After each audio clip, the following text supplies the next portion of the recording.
संगीत चक्र से भी अधिक भीतर है समाहित। राम राम सिया राम राम बोलो राम राम सिया। नमस्कार दोस्तों, क्या आपने कभी सोचा है कि भगवान जगन्नाथ हर साल रथ यात्रा के दौरान आखिर कहाँ जाते हैं और उस मंदिर को गुंडीचा मंदिर क्यों कहा जाता है जहाँ भगवान जाते हैं?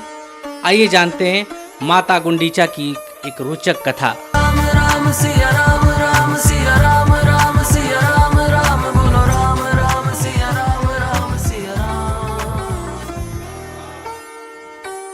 पौराणिक मान्यताओं के अनुसार माता गुंडीचा राजा इंद्रदुम्न की पत्नी थी।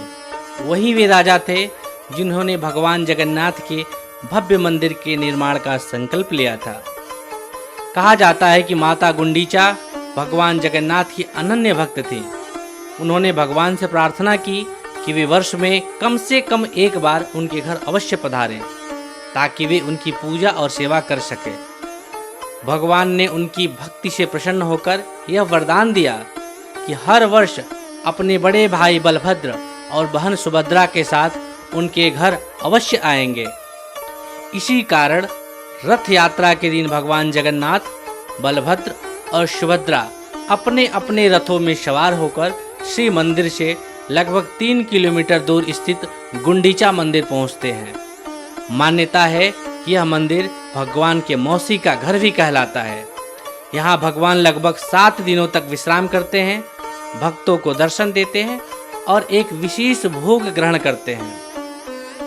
7 दिनों के बाद भगवान की वापसी यात्रा निकाली जाती है जिसे बहुधा यात्रा कहा जाता है। इन दिन भी लाखों श्रद्धालु भगवान के रथ को खींचने का सौभाग्य प्राप्त करते हैं।